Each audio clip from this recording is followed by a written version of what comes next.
പിന്നെ ആർക്കും അസൂയ തോന്നുന്നൊരു ശബ്ദമല്ലേ മമ്മൂക്കായുടെ. ഒന്ന് ചാണ്ടിയുടെ, അവൻ ചാണ്ടിയുടെ മകൻ. ഈ അമ്പരചുംബികളായ കെട്ടിടങ്ങൾ, ഡ്രൈവർ സ്പൾബർഗ്, ഇതൊക്കെ നമ്മൾ ഒരുപാട് കേട്ടിട്ടുണ്ട്. സന്തോഷ് സാറും ഞങ്ങൾ തമ്മിലുള്ള ബന്ധം വളരെ ഫ്രീ ആണ്. ഇത്രയും നാളും ഈ ഒരു ഫീൽഡിൽ ഉണ്ടായിരുന്നു, ഡബ്ബൊക്കെ ചെയ്യുന്നുണ്ട്. പക്ഷെ എന്തുകൊണ്ട് ഫിലിമിലൊന്നും ഡബ് ചെയ്തില്ല? അതേപോലെ ഒരുപാട് അന്യഭാഷ മൂവീസ് ഇപ്പം ഡബ് ചെയ്ത് മലയാളത്തിൽ വരുന്നുണ്ട് ഒരുപാട് വർഷമായിട്ട്. അപ്പം ഇത്രയും നല്ലൊരു സൗണ്ട് ഉണ്ടായിട്ട് അത് ഫിലിം എന്നും പറഞ്ഞുകൊണ്ട് ഞാനൊന്ന് ട്രൈ ചെയ്തില്ല. പക്ഷേ 1-2 ഫിലിംസ് ഞാൻ ചെയ്തിട്ടുണ്ട്. സജി നന്ദിയാടിൻ്റെ പ്രൊഡക്ഷനിലുണ്ടായിരുന്ന 2 ഫിലിം. ഒന്ന് ചാണ്ടിയുടെ, അവൻ ചാണ്ടിയുടെ മകൻ. പിന്നെ അതിനു മുൻപ് കുഞ്ചാക്കോവനൊക്കെ ചെയ്ത ഒരു പടം. അങ്ങനെ 2 പടം. അത് ഞങ്ങൾ ഒരു പള്ളിക്കാരാണ്, സജി ഞാനും. അപ്പം അങ്ങനെ ഞാൻ ഈ ഫിലിമിന് വേണ്ടിയിട്ടിങ്ങനെ വന്ന്, ഒന്നാമത്തെ കാര്യം എറണാകുളം വന്ന് നിന്നിട്ടില്ല. അങ്ങനെ ഒരു ഇതുകൊണ്ടാണ്. പിന്നെ ഈ അടുത്തിറങ്ങിയ അത് പക്ഷേ സഞ്ചാരം മോഡൽ തന്നെയാണ്, പഞ്ചായത്ത് ജെട്ടി മറിമായ. അത് തുടങ്ങുന്നത് എൻ്റെ വോയിസിലാണ്. ആണോ? ഇതൊന്നും നമ്മൾ അറിഞ്ഞില്ല. എന്തായാലും ഇപ്പൊ ചേട്ടൻ ഈ സഞ്ചാരം ചെയ്യുമ്പോൾ നമ്മൾ വിഷ്വലി കാണുന്നുണ്ട്, ഒരുപാട് രാജ്യങ്ങളായാലും സ്ഥലങ്ങളായാലും കാണുന്നുണ്ട്. ഏതെങ്കിലും ഒരു സ്ഥലം കണ്ടിട്ട് ഇവിടെ പോകാൻ പറ്റിയെന്ന് തോന്നിയിട്ടുണ്ട്? ഉണ്ട്. അതിനകത്ത് ഞാൻ ആദ്യം മുതലേ ഞാൻ പറഞ്ഞുകൊണ്ടിരുന്നത് എനിക്ക് ഏറ്റവും ഇഷ്ടമുള്ള ഒരു രാജ്യമായിരുന്നു ഫിൻലാൻഡ്. പിന്നീട് ഇത് പോകാൻ പറ്റിയോ? ഇല്ലില്ല. ഞാനിതുവരെ ആ പാടെ പോയിരിക്കുന്ന രണ്ട് രാജ്യമാണ്. ഒന്ന് സന്തോഷ് സാറ് ഞങ്ങളെല്ലാവരും കൂടെ പോയ ദുബായ്. ഞങ്ങൾ ദുബായ് പോയി. പിന്നെ കുവൈറ്റ്. ഞാൻ ഫിൻലാൻഡ് എനിക്ക് പോകണമെന്ന് അതിയായ ആഗ്രഹം ഇപ്പോഴും ഉള്ള ഒരു രാജ്യമാണ്. കാരണം അവിടുത്തെ ആ പീസ്ഫുൾ അറ്റ്മോസ്ഫിയർ അതെല്ലാം. എന്നാൽ അതിനെക്കാട്ടിൽ എനിക്ക് ഏറ്റവും റീസെൻ്റായിട്ട് എനിക്ക് പോയി കാണണമെന്ന് ആഗ്രഹം വന്ന ഒരു രാജ്യമാണ്, ഏറ്റവും ലാസ്റ്റ് ഞങ്ങളെ ടെലികാസ്റ്റ് ചെയ്ത റുവാണ്ട. ആഫ്രിക്കൻ കൺട്രിയാണ്. 94 അവിടെ ഒരു വലിയ വർഗീയ കലാപം നടന്നു. 15 ലക്ഷത്തോളം ആളുകൾ കൊല്ലപ്പെട്ടു. അതിനുശേഷം ഇത്രയും ഗ്യാപ്പിൽ ആ റുവാണ്ട എന്ന് പറയുന്ന കൺട്രിയുടെ ഒരു വളർച്ച കഴിഞ്ഞ പ്രാവശ്യം സന്തോഷ് സാറ് കാണിച്ചതാണ്, ഞങ്ങൾ കാണിച്ച റുവാണ്ട. അവിടുത്തെ വൃത്തിയുള്ള റോഡുകൾ, പരിസരം, അവിടെ ഏറ്റവും കുറച്ചുള്ളത് ഹോസ്പിറ്റൽസാണ്. ഏറ്റവും കുറച്ചുള്ളത് ഹോസ്പിറ്റൽസ്. ആരോഗ്യ പ്രശ്നങ്ങൾ കുറവാണ്. കാരണം അവർക്ക് മസ്റ്റാണ് എക്സസൈസ്. ഗവൺമെൻറ് ജോലിക്കാർക്ക് ശനിയാഴ്ച ഉച്ചവരെ ഉള്ളൂ അത്രേ. അതിനുശേഷം അവർ മസ്റ്റായിട്ട് പോയി വർക്കൗട്ട് ചെയ്തിരിക്കണം. അതുപോലെ വളരെ വളരെ മിക്കവാറും സൈക്കിളാണ് അവരുടെ ഏറ്റവും പ്രധാന ഗതാഗത ഉപാധി. അപ്പോൾ അങ്ങനെയുള്ള ഒരു രാജ്യം. ഒന്ന് ഇന്ത്യൻസ് ഉണ്ട്, മലയാളികളുണ്ട്. സന്തോഷ് സാറിനെ അവിടെ അക്കമ്പനി ചെയ്ത ഒരു മലയാളിയാണ്. അപ്പോൾ ആ ഒരു രാജ്യം, ഈ 2 എനിക്കൊന്ന് റുവാണ്ട എനിക്ക് പോകണമെന്ന് അതിയായ ആഗ്രഹമുള്ള ഒരു കൺട്രിയാണ് ഈ അടുത്ത് വന്നത്. അടിപൊളി. ചേട്ടനിങ്ങനെ യാത്ര ചെയ്യാൻ ഇഷ്ടമുള്ള ആളല്ലേ? എന്താ കുറവാണല്ലോ എൻ്റെ യാത്രകൾ എൻ്റെ ഒരു ഫാമിലി സർക്കിൾ എൻ്റെ ഒരു ഇച്ചിരി കെട്ടുപാടുകൾ ഉള്ളത് കൊണ്ടാണ് കുറവായി നിൽക്കുന്നത്. പക്ഷേ ഞങ്ങൾ ഫ്രീ ടൈമിൽ ഞങ്ങൾ ചുമ്മാതാണേലും അതുവഴിയൊക്കെ കറങ്ങാറുണ്ട്. ലോങ് ജേർണീസ് പറ്റത്തില്ലാത്ത ഒരു അവസ്ഥയായതുകൊണ്ട് മാത്രം. ഇനി പ്രതീക്ഷിക്കാം. സമയം കണ്ടെത്തണം. ഈ അമ്പരചുംബികളായ കെട്ടിടങ്ങൾ, ഡ്രൈവർ സ്പൾബർഗ്, ഇതൊക്കെ നമ്മൾ ഒരുപാട് കേട്ടില്ല. ഞാൻ സത്യം പറഞ്ഞാൽ BA മലയാളം പഠിച്ചത്. ഞാനിതൊന്നും യൂസ് ചെയ്യാത്ത വേർഡുകളാണ്. ഈ വക ഒരു വേർഡ് യൂസ് ചെയ്തിട്ടില്ല. ആക്ച്വലി ഈ സ്ക്രിപ്റ്റ് ആദ്യമായിട്ടാണ് ഇത്രയും വലിയ സ്ക്രിപ്റ്റ് കാണുന്നതെന്ന് സന്തോഷ് സാറ് പറഞ്ഞിട്ടുണ്ട്. എന്തായിരുന്നു ആദ്യം മനസ്സിൽ കണ്ടത്? അല്ല, കാരണം ഈ സാധാരണ ഞാൻ ഡോക്യുമെൻ്ററി ചെയ്തപ്പോൾ പോലും ഒരു 10 മിനിറ്റ്സ് 7 മിനിറ്റ്സ് ഒക്കെയാണ് ഡോക്യുമെൻ്ററീസ്. അപ്പോൾ അതിൻ്റെ ഒരു സ്ക്രിപ്റ്റ് എന്ന് പറഞ്ഞാൽ അതിൻ്റെ അകത്ത് വളരെ 2-3 പേജേ കാണത്തുള്ളൂ. ഇത് മിനിമം ഒരു ആദ്യകാലത്ത് ഒരു 12 to 14 പേജസ്. പിന്നീട് അത് കുറച്ചുകൂടെ സ്ക്രിപ്റ്റ് വലിയ അക്ഷരത്തിലൊക്കെ എഴുതുന്നതുകൊണ്ട് 18 പേജസ് 20 പേജസ് ഒക്കെ വരും. അതിൻ്റെ അകത്തുള്ള ഒരു ഇതെന്ന് പറഞ്ഞു കഴിഞ്ഞാൽ 2 ഡിഫറെൻ്റ് അല്ലേ. ഈ മൾട്ടിമീഡിയ പ്രസൻറ്റേഷൻ എന്ന് പറയുന്നത് സ്ട്രിക്റ്റ് ടു ദ പോയിന്റ്, അത് പറഞ്ഞു ടക്കടക്കടക്കെന്ന് പോയി. സഞ്ചാരം എന്ന് പറയുന്നത് സ്ക്രിപ്റ്റിൻ്റെ ഒരു ഇതെന്ന് പറഞ്ഞാൽ നമ്മൾ കാണുന്നത് എഴുതുന്നു, പക്ഷേ ആ എഴുത്തിൽ ഉള്ള ഒരു നമ്മൾ പാലിക്കേണ്ട ഒരു വലിയ ശ്രദ്ധ എന്ന് പറഞ്ഞാൽ, ഇപ്പം ആ സഞ്ചാരം കാണുമ്പോൾ നമ്മളും യാത്ര ചെയ്യുന്നതാണ് എന്ന് നമുക്ക് തോന്നിയാലേ ഈ ട്രാവലോഗിൻ്റെ വിജയം, സഞ്ചാരത്തിൻ്റെ വിജയം അത് തന്നെയാണ്, സ്ക്രിപ്റ്റിംഗ്. ആ സ്ക്രിപ്റ്റ് എഴുതുന്നത് രതീഷ് എന്ന് പറഞ്ഞ ഒരാളാണ്. സന്തോഷ് സാറിൻ്റെ മനസ്സ് മുഴുവൻ പഠിച്ചിട്ടാണ് അത് ആ സ്ക്രിപ്റ്റിലേക്ക് വരിക. ആദ്യകാലത്ത് അത് എഴുതാനായിട്ട് 30 മിനിറ്റുള്ള ഒരു സഞ്ചാരത്തിൻ്റെ എപ്പിസോഡ് എഴുതാനായിട്ട് അദ്ദേഹം 9 മണിക്കൂർ 10 മണിക്കൂർ എടുക്കുമായിരുന്നു. കാരണം ബുക്സേ ഉള്ളൂ റെഫറൻസ്. അതായത് രതീഷ് ഏട്ടൻ ഇതേപോലെ കാണുന്നില്ല, ഇല്ല യാത്ര ചെയ്യുന്നില്ല, ഇല്ല. സന്തോഷ് സാറേ ട്രാവൽ ചെയ്യുന്നുള്ളൂ. സന്തോഷ് സാറ് ട്രാവൽ ചെയ്ത് ഈ സാധനം ഒരു എപ്പിസോഡ് ആക്കുന്നു. എപ്പിസോഡ് ആക്കിയിട്ട് അദ്ദേഹത്തിന് കണ്ട കാര്യങ്ങൾ അദ്ദേഹം നോട്ട് ചെയ്തിട്ടുണ്ട്, മനസ്സിലുണ്ട്, ഇപ്പം കാണുമ്പോഴും ഇന്നതാണ് ഇതെന്നൊക്കെ. അപ്പോൾ അത് വന്നതിന് ശേഷം അദ്ദേഹം ഈ രതീഷുമായിട്ട് ഇരുന്ന് സംസാരിക്കും. അപ്പോഴാണ് രതീഷ് നോട്ട് ചെയ്തെടുക്കുന്നു. ഇതിന് ശേഷം ഇത് റെഫർ ചെയ്ത് ഇതിൻ്റെ ഹിസ്റ്റോറിക്കൽ ഇമ്പോർട്ടൻസ് ഉണ്ടെങ്കിൽ നമുക്ക് ഓഫ് ഹാൻഡ്ലി പറയാൻ പറ്റത്തില്ല. ഇപ്പം നമ്മളിപ്പോൾ ഇങ്ങനെ യാത്ര ചെയ്യുമ്പം അവിടെ ഒരു പാലം കണ്ടുവന്നോ അല്ലെങ്കിൽ പശു നിൽക്കുന്നത് കണ്ടുവന്നോ ഇതൊക്കെ നമുക്ക് പറയാം. ഇപ്പോൾ നമ്മുടെ കോൺസെൻട്രേഷൻ ക്യാമ്പിൽ ചെന്നിട്ട് അത് പറയാൻ പറ്റത്തില്ല. അപ്പോൾ അതിൻ്റെ ഹിസ്റ്റോറിക്കൽ ഇമ്പോർട്ടൻസ്, അതിൻ്റെ ഡാറ്റാസൊക്കെ കളക്ട് ചെയ്യണം. അത് ചിലപ്പോൾ അന്നത്തെ സമയത്ത് ഇന്ന് ഉള്ള ഗുണമെന്ന് പറഞ്ഞാൽ ഗൂഗിൾ ചെയ്താൽ കിട്ടും, അന്നില്ല.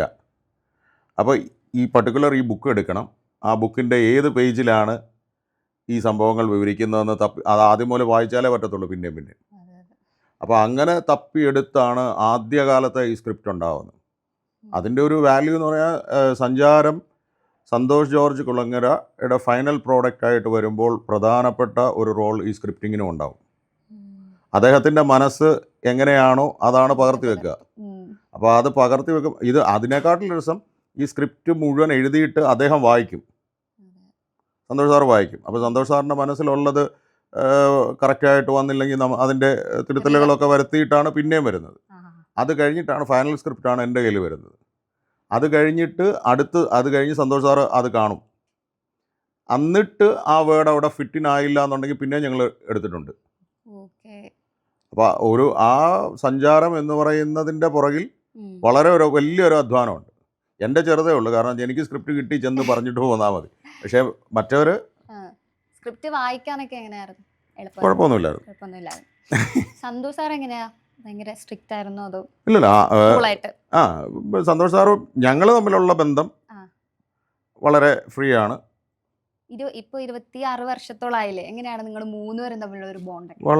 ആദ്യം എങ്ങനെയായിരുന്നു അത് കുറച്ചുകൂടെ ശക്തമായി എന്നുള്ളതല്ലാതെ വളരെ ഞങ്ങൾ ഇടയ്ക്ക് വളരെ ഫ്രീ ആയിട്ട് സംസാരിക്കാറുണ്ട്. അദ്ദേഹത്തിൻ്റെ സമയമാണ് ഇപ്പോൾ പ്രശ്നം. ഇപ്പം അദ്ദേഹം അങ്ങനെ കിട്ടാറില്ല എന്നുള്ളതേ ഉള്ളൂ. അതെ, ഞങ്ങൾ യാത്രകൾ പോകുമായിരുന്നു. ഞങ്ങൾ ഈ സഞ്ചാരത്തിൻ്റെ പ്രോഗ്രാംസിന് ട്രിവാൻഡ്രം ആദ്യം സഞ്ചാരം TV ലോഞ്ച് ചെയ്തായിരുന്നു ട്രിവാൻഡ്രത്ത്. അപ്പോൾ അങ്ങനെ സാറിൻ്റെ ആദ്യത്തെ അവാർഡുകൾ, ഫിലിം ക്രിട്ടിക്സ് അവാർഡ്സ്, ഇങ്ങനെയൊക്കെ പോകുമ്പോൾ ഞങ്ങൾ ടീമായിട്ടാണ് പോവുക. അപ്പോൾ അതൊരു ആഘോഷമാണ്. ഞങ്ങളുടെ പരസ്പരം വർത്തമാനം പറഞ്ഞും തമാശകൾ പങ്കിട്ടും ഒക്കെയുള്ള യാത്ര വളരെ അടിപൊളിയായിരുന്നു. തീർച്ചയായും. ഇതിപ്പോൾ 26 വർഷത്തോളം കഴിഞ്ഞു. ആ ഒരു ജേണിയെ എങ്ങനെയാണ് നോക്കാം?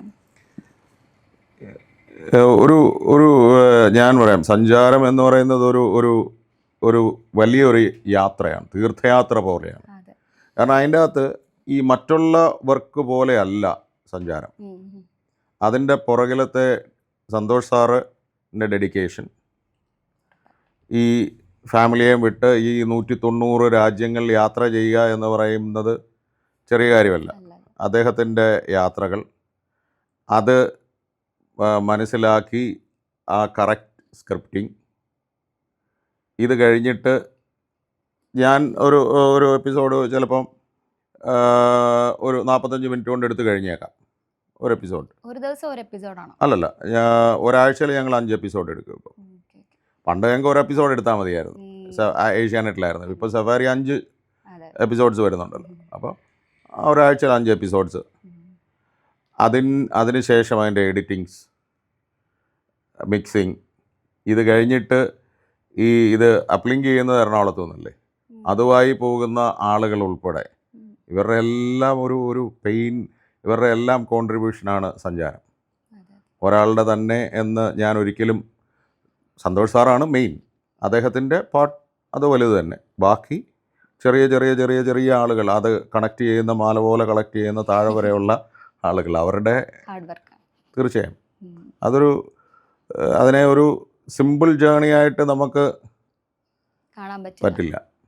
ഈ സഫാരി ചാനൽ തുടങ്ങണം എന്നുള്ളൊരു ഐഡിയ എപ്പോഴാണ് വരുന്നത്? സന്തോഷ് സാറ് എന്ന് പറയുന്ന ഒരു മനുഷ്യൻ ഒരു വ്യത്യസ്തനായ മനുഷ്യനാണ്. അദ്ദേഹത്തിൻ്റെ ഐഡിയാസ് പല പല പല രീതികളിലേക്ക്, പല തോട്ട്സ് പല സമയങ്ങളിൽ വരും. ഇത് ഏഷ്യാനെറ്റിന് കൊടുക്കുമ്പോൾ തന്നെ അദ്ദേഹത്തിൻ്റെ മനസ്സിലുണ്ടായിരുന്നതാണ് സ്വന്തമായി ഒരു ചാനൽ. ആദ്യം ഇതുമായിട്ട് പല ചാനലുകൾ മുട്ടിയിട്ട് ഒരു ആൾ പോലും തിരിഞ്ഞു നോക്കാനുണ്ടായിരുന്നില്ല. പിന്നെ ഏഷ്യാനെറ്റ് അത് ചെയ്തു, എയർ ചെയ്തു. അപ്പോൾ അതിന് കിട്ടിയ ഒരു ആക്സെപ്റ്റൻസ്, പിന്നെ അദ്ദേഹത്തിൻ്റെ ഐഡിയയിലുള്ള പ്രോഗ്രാംസ്, ഇതിനെല്ലാം കൂടെ സ്വന്തം പ്ലാറ്റ്ഫോം വേണമെന്ന് വളരെ നാളായിട്ട് ആഗ്രഹിച്ചിരുന്നതാണ്. പക്ഷേ അത് വന്നു എടുക്കാൻ കുറച്ച് വർഷം എടുത്തു. അനീഷേൻ്റെ ശബ്ദം എല്ലാവർക്കും ഇഷ്ടമാണ്. നമുക്കത് അനീഷേൻ്റെ ഇഷ്ടമുള്ള ഒരാളുടെ ശബ്ദമാണ്. അതൊരു പ്രശ്നമാണ്.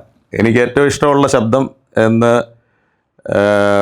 ഞാനെപ്പോഴും, എൻ്റെ ഒരു അമ്മാവനാണ് പഴയ ഒരു സിനിമാ നടൻ PK എബ്രഹാം എന്ന് പറയും. അദ്ദേഹം മരിച്ചുപോയി പെട്ടെന്ന് പറയും. ന്യൂഡൽഹി എന്ന് പറയുന്ന ഫിലിം കണ്ടിട്ടുണ്ടോ? ആ, ന്യൂഡൽഹി ഫിലിമിൽ സുമലതയുടെ ഫാദറായിട്ട് വരുന്ന ആൾ, അദ്ദേഹം പഴയ ശങ്കരാഭരണത്തിലെയൊക്കെ ആ സ്വാമിയുടെ സൗണ്ടൊക്കെ ഇദ്ദേഹമാണ് ഡബ് ചെയ്തത്. അദ്ദേഹത്തിൻ്റെ ആ ഒരു സൗണ്ട് ഞാൻ ഒത്തിരി ആരാധിച്ചിരുന്നു. അതാവാം അമ്മാവൻ്റെ ഒരു അനുഗ്രഹം പോലെ ആവാം എനിക്കത് ആ ഫീൽഡിലേക്ക് വരാൻ വന്നു. പിന്നെ ആർക്കും അസൂയൊന്നൊരു ശബ്ദമല്ലേ മമ്മൂക്കായുടെ? ഞാൻ പ്രതീക്ഷിച്ചത് ഉറപ്പല്ലേ? 100%. പിന്നെ പിന്നെ എല്ലാവരും പിന്നെ മമ്മൂക്ക അതൊരു ഡിഫറെൻറ്റ്, ആ ഓരോ ഡയലോഗ്സിന് അദ്ദേഹം കൊടുക്കുന്ന കറക്റ്റ് ക്ലാരിറ്റി, പിന്നെ ഓരോ അക്ഷരത്തിനും കൊടുക്കേണ്ട വെയിറ്റ്, അതൊരു അയ്യോ. ഡബിംഗ് ഫീൽഡിൽ അങ്ങനെ ഫേവറേറ്റ് ഒന്നുമില്ല. ഡബിംഗ് ഫീൽഡിൽ ഫേവറേറ്റ് എന്ന് പറഞ്ഞാൽ സുഹൃത്തുക്കളുണ്ട് ഒത്തിരി. പിന്നെ പ്രവീൺ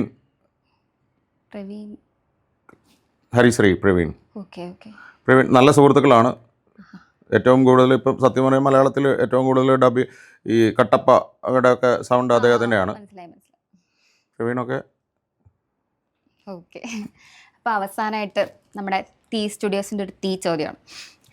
എല്ലാവരുടെ ലൈഫിലും വിജയിക്കാനായിട്ടൊരു ഫയർ ഉണ്ടാവും, അല്ലെങ്കിൽ ഗോളൊക്കെ നേടാനായിട്ട് തീ ഉണ്ടാവും. അനീഷയുടെ ലൈഫിൽ ആ ഒരു തീ എന്തായിരുന്നു? ഞാൻ വിജയിച്ചു എന്നുള്ളതാണ്.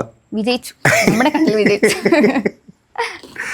വിജയിച്ചെങ്കിൽ അത് ദൈവാനുഗ്രഹം. ഒന്ന്, എൻ്റെ അപ്പൻ്റെ അമ്മയുടെയും പ്രാർത്ഥന, എൻ്റെ ഫാമിലിയുടെ പ്രാർത്ഥന. ഞാൻ എന്തെങ്കിലുമൊക്കെ ആയിട്ടുണ്ടെങ്കിൽ എൻ്റെ ഫാമിലിയുടെ പ്രാർത്ഥന കൊണ്ടായിട്ടുള്ളതേ ഉള്ളൂ. പ്രാർത്ഥനയുടെ പിൻബലം, അത് മാത്രമേ ഉള്ളൂ എൻ്റെ വിജയത്തിൻ്റെ ഇത്. ചേട്ടൻ്റെ ഹാർഡ് വർക്ക് ഉണ്ട്, അത് ദൈവം തമ്പുരാൻ ഒരു നിമിത്തമായി കൊണ്ടുപോകുന്നല്ലേ. അതെ, ഉറപ്പായിട്ടും. എന്തായാലും ഇനിയും ഒത്തിരി വർഷം ചെയ്യേണ്ട സൗണ്ട് എല്ലായിടത്തും, സഞ്ചാരത്തിൽ എന്നല്ലാണ്ട് ഒരുപാട് അടുത്ത് കേൾക്കാൻ പറ്റട്ടെ. ഇത്രയും നേരം കൂടെ ഉണ്ടായിരുന്നതിനും എല്ലാത്തിനും സഹകരിച്ചിരുന്നു. Thank you very much.